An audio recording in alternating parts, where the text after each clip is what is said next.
जो हम नया चैप्टर स्टार्ट करेंगे स्ट्रक्चर एंड बॉन्डिंग, जो कि ऑर्गेनिक केमिस्ट्री में है। क्या स्टार्ट हम करेंगे? Structure and bonding. और ये ऑर्गेनिक केमिस्ट्री का चैप्टर है। बीएससी फर्स्ट ईयर में ये चैप्टर आता है। किसमें? बीएससी फर्स्ट ईयर का ये चैप्टर रहेगा ऑर्गेनिक केमिस्ट्री में, और फर्स्ट सेमेस्टर का ही ये चैप्टर है।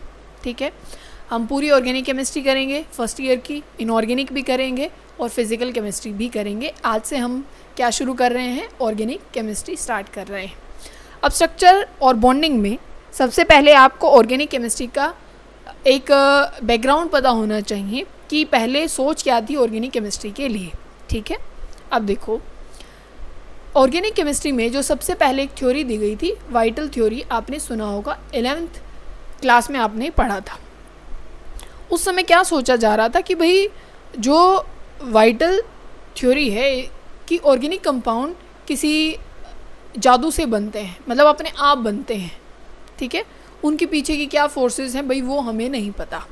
ठीक है, कोई ऐसी फोर्सेस हैं जो भाई उसको हम खुद से बना सके, ये इम्पॉसिबल है। ये इस थ्योरी का कहना था कि ऑर्गेनिक जो कंपाउंड्स हैं उनको क्या है, खुद से नहीं बनाया जा सकता।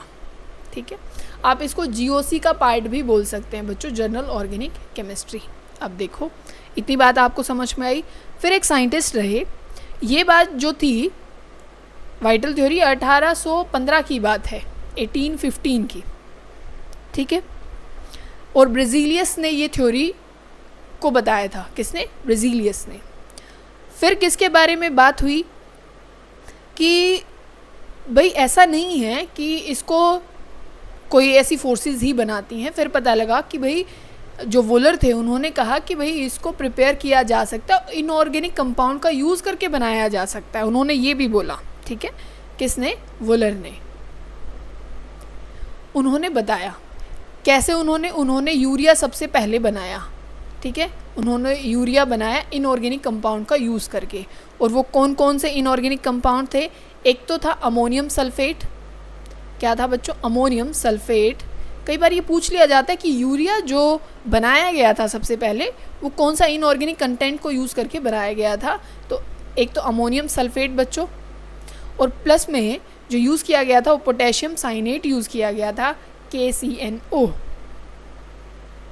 ठीक है, तब आप इसको फॉर्म करते हैं तो एक कंपाउंड बन जाता है जिसको आप अमोनियम साइनेट बोलते हैं। क्या बोलते हैं? अमोनियम साइनेट, जो कि होता है NH4CNO। इसको डिकम्पोज करके हमारे पास यूरिया आता है। यूरिया का फॉर्मूला आपको बहुत अच्छे से याद होना चाहिए, NH2CONH2।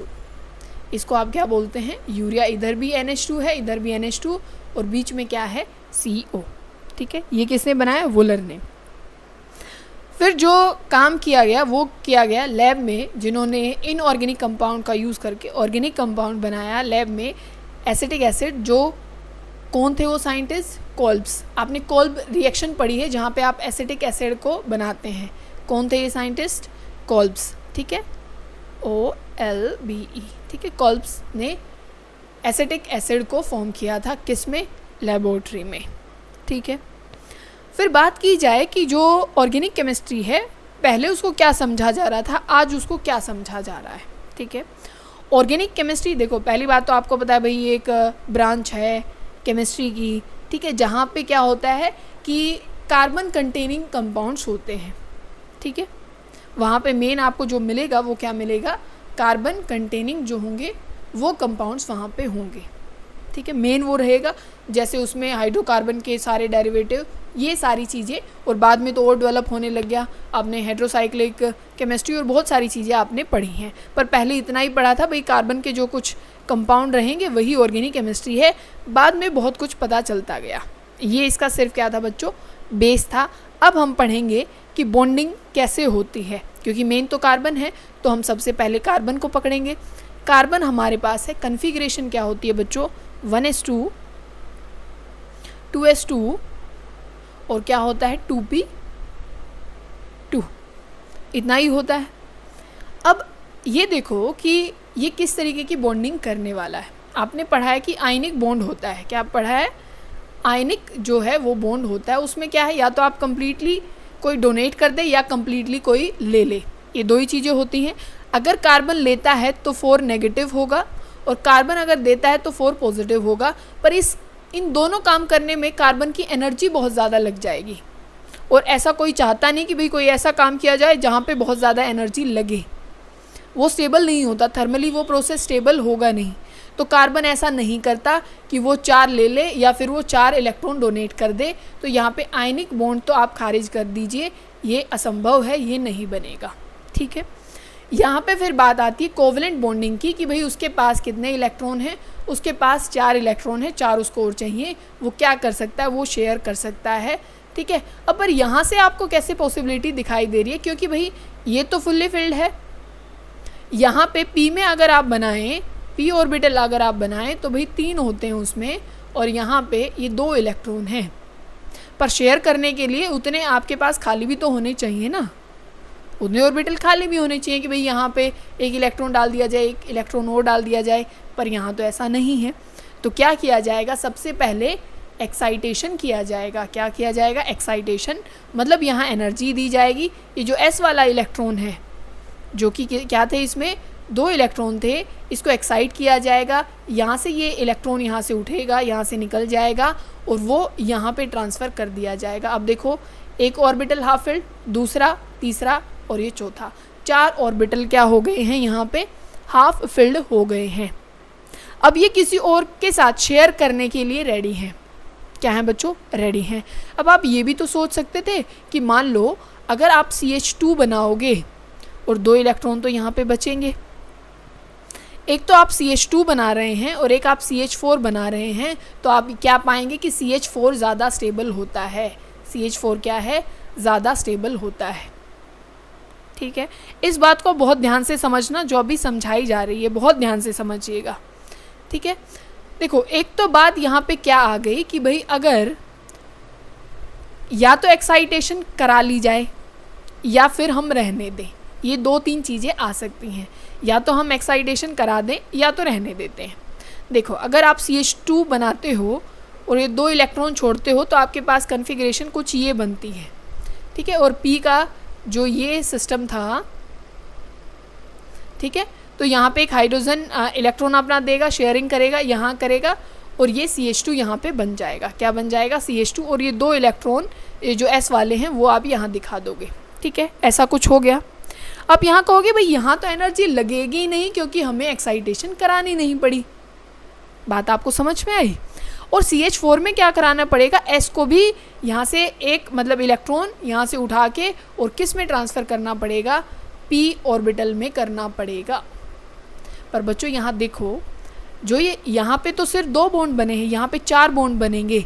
एक H यहाँ इलेक्ट्रॉन देगा, एक H यहाँ इलेक्ट्रॉन, एक यहाँ, एक यहाँ। बॉन्ड बनते समय एनर्जी रिलीज़ होती है। यहाँ तो सिर्फ 2 बॉन्ड बने, 2 बॉन्ड की कुछ एनर्जी रिलीज़ हुई होगी। मान लीजिए हम मान रहे हैं कि एक 5 रिलीज़ करता है, दूसरे ने भी 5 जूल एनर्जी रिलीज़ करी होगी, टोटल 10 जूल हो गई। अब यहाँ पे कितनी हो गई होगी, अब देखो 5 इसने की, 5 इसने भी की होगी, 5 इसने भी की होगी, 5 इसने भी की होगी। यहाँ पे 20 जूल एनर्जी रिलीज़ हुई। अब एक्साइटेशन में हमारी मान लीजिए 5 जूल एनर्जी लग भी गई होगी। कितनी, 5 जूल, तो हमारे पास फिर भी 15 जूल एनर्जी तो रिलीज़ हुई होगी। ऑल ओवर तो हमारे पास फ़ायदा है। तो एक्साइटेशन में ये मत सोचना कि वहाँ एनर्जी लगेगी तो चीज़ स्टेबल नहीं होगी। तो इसी वजह से CH2 ज़्यादा स्टेबल नहीं है और CH4 ज़्यादा स्टेबल होता है। बात आपको सबको समझ में आ गई कि ये कैसे कोवेलेंट बॉन्ड बनाता है। बोलो, कोई दिक्कत। फिर जो नेक्स्ट टर्म आती है बच्चों, वो हमारे पास आती है बॉन्ड एनर्जी। ठीक है, क्या है, बॉन्ड एनर्जी। अब बॉन्ड को तोड़ने के लिए कितनी एनर्जी रिक्वायर्ड होती है, बॉन्ड को ब्रेक डाउन करने के लिए कितनी एनर्जी रिक्वायर्ड होती है, उसको आप बॉन्ड एनर्जी बोलते हो, जिसको आप बॉन्ड डिसोशिएशन एनर्जी के नाम से भी जानते होगे। किससे, bond dissociation energy, bond dissociation energy. ठीक है, इस नाम से भी आप उसको बोल सकते हो। अब देखो, अगर आपके पास हाइड्रोजन है, H2 का मॉलिक्यूल है, इस बॉन्ड को तोड़ने के लिए मतलब कौन चीज़ डिसाइड करने वाली है कि भाई कौन तो जल्दी टूटेगा, मतलब किस में एनर्जी लगने वाली और किस में एनर्जी नहीं लगने वाली। अगर आपके पास बहुत बड़ा, मतलब एक तो आपको हाइड्रोजन या फिर आप यूँ लगा लीजिए फ्लोरीन का बॉन्ड ब्रेक डाउन करना है या क्लोरीन का बॉन्ड ब्रेक डाउन करना है, और एक आपको करना है आयोडीन आयोडीन का। आपको पता है आयोडीन आयोडीन बॉन्ड जल्दी टूट जाएगा कंपैरिजन टू क्लोरीन क्लोरीन के, क्योंकि क्लोरीन की बॉन्ड एसोसिएशन एनर्जी सबसे ज़्यादा होती है हेलोजन में। तो इसका मतलब साइड एटम जितना ज़्यादा बड़े साइज़ का होगा उतनी बॉन्ड एनर्जी कम होगी। तो साइज़ का कंसेप्ट आपको समझ में आया? बोलो, बात क्लियर हो गई होगी आपको। फिर बात आती है बॉन्ड लेंथ की। देखो, एक तो मैं आपको कोई छोटी सी चीज़ पकड़ा दूं कि आपको इसको ब्रेक डाउन करना है, छोटी सी चीज़ है। एक आपको मैं बड़ी लेंथ का एक ऐसे ही एक स्टिक दे दूं, आप इसको बहुत आसानी से तोड़ देंगे, इसको तोड़ने में आपको तकलीफ़ लगेगी, ठीक है। इसका मतलब अगर बॉन्ड लेंथ कम होती है तो वहाँ पे एनर्जी ज़्यादा होगी, और अगर लेंथ ज़्यादा होगी तो एनर्जी कम होगी। इसका मतलब इन्वर्सली प्रोपोर्शनल है। बोलो, बात समझ में आई कि नहीं आई? ठीक है। फिर और भी फैक्टर होते हैं, जैसे आपके पास H2O है, ठीक है। आप उसको कैसे बनाओगे? भाई ऑक्सीजन है और यहाँ पे ये H है और ये H है, आपको ये बॉन्ड तोड़ना हो। एक सेम बॉन्ड आपको अल्कोहल में भी मिलता है बच्चों, CH3OH, ठीक है। यहाँ पे आपको ये बॉन्ड तोड़ना है, तो आप ये मत सोचिएगा कि यहाँ पे जो OH को तोड़ने में एनर्जी लग रही है और यहाँ पे जो एनर्जी लगेगी वो बराबर लगेगी, बिल्कुल भी नहीं। क्यों? देखने में तो सेम लग रहा है, क्योंकि यहाँ इसकी अटैचमेंट देखो ना बच्चों, इसके ऊपर डिपेंड करने वाला है कि यहाँ पे इसके साथ कौन अटैच है। बात समझ में आई ना?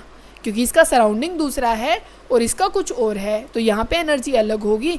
जैसे अगर CH4 की बात की जाए, आपके पास क्या है? CH4, इनका नेचर सबका बराबर है, इनका नेचर सबका बराबर है, तो यहाँ पे जो CH बॉन्ड तोड़ने के लिए जो एनर्जी लगेगी वो बराबर लगने वाली है। तो बॉन्ड एनर्जी ऐसे डिसाइड होती है। तो ये फैक्टर हमने पढ़ लिए कि बॉन्ड एनर्जी क्या है और उसको ब्रेक डाउन करने में क्या क्या चीज़ें वहाँ पे इफ़ेक्ट उसके ऊपर करती हैं, ठीक है।